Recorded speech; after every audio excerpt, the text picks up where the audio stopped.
Magandang umaga po sa kanilang lahat dito sa ating simbahan sa Quiapo. At ganoon din naman yung ating mga kababayan mula sa iba't ibang bahagi ng Pilipinas, maging sa ibayong dagat, sa iba't bahagi ng mundo. Mainit na pagbati po mula po dito sa Basilica Menor at Pambansang Dambana ni Jesus Nazareno. Sa umaga pong ito, meron tayong tatlong uri. Ayan. Tatlong uri ng pagtawag ng Diyos sa atin. Ayan. Tatlo. Una, tinatawag tayo ng Diyos ng bagay na napakadali na sa atin. Madali lang eh. Ano ibig kong sabihin? Tingnan dyan sa Ebanghelyo. Yung si Jesus ay nasa baybayin ng lawa ng Genesaret. Nangangaral siya sa napakaraming tao. Pagkatapos, sinabi niya kay Simon, Simon, pwede bang makasakay dyan sa iyong bangka? Madali lang kay Simon gawin iyon dahil una sa lahat, hindi na niya ginagamit. Tapos na siyang mangisda sa buong magdamag. Kaya madali na ibinigay ni Simon ang bangka. Kahit nung sinabi ng Panginoon na ilayo mo nga ng kaunti. Mula dun sa baybayin, ilayo mo ng kaunti. Madali niyang ginawa iyon. Ito yung tawag ng Diyos sa atin na madali lang sa atin yan. No? Total, hindi ko naman ginagamit eh. Total, nagawa ko naman yan eh. Walang diferensya. Hindi masyadong discomfort. Walang masyadong hirap yan. May mga ganun tawag ang Diyos sa atin. No? Dadaan naman ako, sige, ako na ang magdadala. Madali lang. Di po ba? Ay halimbawa, mga bagay na nakasanayan na natin, na tinatawag ng Diyos na gawin natin, ay madali lang ginagawa natin dahil ito ay walang hinihinging masyado sa atin. Pero merong ikalawa na tawag ang Diyos sa atin. Ito yung tinatawag niya tayo na gawin ng mga bagay na nahihirapan tayo. Na mayroong kaunting pagtanggi. Ano ibig kong sabihin? Pagkatapos mangaral ang Panginoong Jesus sa mga tao, ano sabi niya sila Simon Pedro, sa kanyang kapatid na si Andres, Santiago at si Juan, kanyang mga business partners. No? Ang sabi ng Panginoon sa kanila, lumayo nga kayo ng kaunti. Pumunta kayo ng laot. Pumagitna uli kayo. At, ano sabi? Ihulog niyo uli ang inyong lambat. Mangisda uli kayo. Sandali.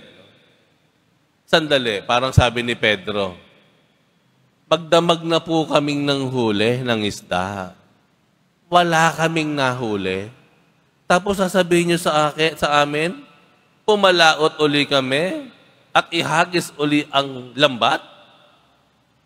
Ito yung tawag ng Diyos na medyo may hinihingi sa atin at may pagtanggi tayo. Halimbawa na lamang po, no? Ay batiin mo na yung kaaway mo.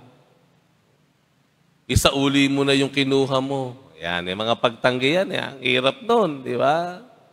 Ibaba mo na yung pride mo. Ikaw na nga lumapit sa kanya. At ako ang lalapit. Siya ang may atraso sa akin. Ay magsimba ka naman. Hirap, pag araw ng linggo, pagod na ako nun. Buong linggo na ako nagtatrabaho. Yung linggo na lang ang pahinga ko at gagawin ko yung mga gawaing bahay na hindi ko nagawa. Naiintindihan na ng Panginoon yun. May mga ganyan tawag ang Diyos sa atin, na mayroong pagtanggi. No? Kilala ko na yan. Nako, gagawin niya uli yan. Di ba ganun? Hindi ko nalalapitan yan. Paulit-ulit na lang yan eh. Mamimihasa. Ayan, di ba? Dala na ako. Ayoko na. Ito yung mga paanyaya ng Panginoon na tayo ay gumawa ng mabuti, makipagkasundo, makipagbate, makapagpaliwanagan, pero parang puno na tayo. Ayoko na. Yun yung ikalawa. Pero ang totoo niyan, mahirap man, pero yun ang pinapagawa ng Diyos sa atin.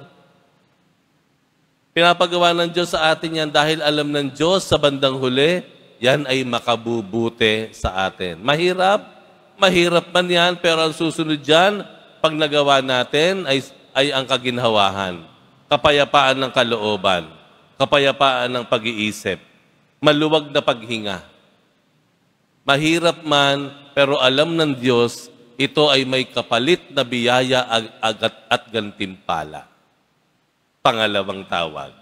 Yung una, madali lang yan eh. Pangalawa, mahirap. Pero mayroong pangatlong tawag ang Diyos. Ano ito? Ito yung tawag na tayo ay magbago. Ayan. Tayo ay magbago. Tingnan niyo sa bandang huli.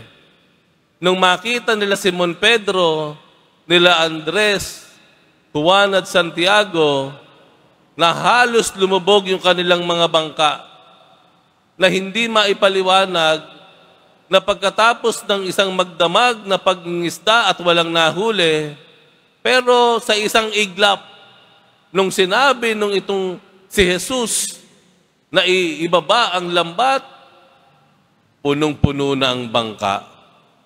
Kailangan pa nilang magtulungan para madala sa pampang o sa dalampasigan yung huli. Nung makita nila ang isang parang himala sa kanilang harapan, ano ang ginawa ni Simon? Nagpatira pa. Panginoon, ako'y makasalanan. Ako'y makasalanan. Ano sabi ng Panginoon sa kanya? Pedro, ikaw ay magiging mamamalakaya ng tao. Ano ibig sabihin ng mamamalakaya? Ikaw ay magiging mangingisda pa rin, pero ang uhulihin mo na mga tao papalapit sa Diyos. Pagbabago. No? Pagbabago, nagsisimula sa pagsisisi. Ito yung tawag ng Diyos sa atin na minsan, ang dapat baguhin hindi yung tao na nakakaalitan natin, hindi yung kalagayan natin sa buhay na napakahirap naman, inaabuso tayo, niloloko tayo, pinagsasamantalahan tayo. Baka ang dapat baguhin, hindi yung mga taong nakaaway natin, hindi yung kalagayan natin sa buhay, ang dapat baguhin ay ang ating sarili. Yung pagbabago ng ating sarili. Pagpapakumbaba, para kahit sino pa man ang may nauna, ang may kasalanan, malalapitan natin at tayo makikipagkasundo.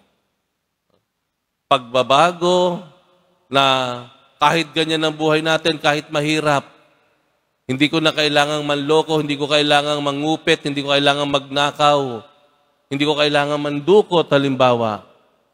Ganyan ang buhay, pero kahit mahirap ang buhay, hindi ko kailangang magkasala. Yun ang tawag ng Diyos sa bandang huli. Ang babaguhin ay hindi yung nasa labas natin, kundi ang babaguhin ay di yung kalooban natin. Kaya ano nangyari sa bandang huli? Nung parang nagsisi, no? Si Simon at ang kanyang mga kasamahan, sila ay iniwan na nila ang lahat at sumunod sa Panginoon. Iniwan nila marahil yung maling gawi natin, iiwan natin yung maling gawi natin, at sisimulan natin ang isang buhay na sumusunod, sang-ayon, tugma, sa pagiging mananampalataya, sa pagiging deboto, sa pagiging Kristiyano. Tatlong uri ng pagtawag ng Diyos sa atin. Nasa saan na tayo dito? Nandun ba tayo sa una? Ang ginagawa lang natin, yung kayang-kaya natin? Nandun ba tayo sa pangalawa, na napakahirap ng pinapagawa ng Diyos sa atin, pero gagawin pa rin natin? O nandun tayo sa pangatlo, wala mang baguhin sa papaligid natin, sa mga taong nakapaligid sa atin, na pagtanto natin nang dapat palang magbago ay ang aking sarili Ang kailangan ko palang baguhin ang aking sarili para ganap o tuluyang maramdaman ang kaginhawahan at kapayapaan ng ating kalooban.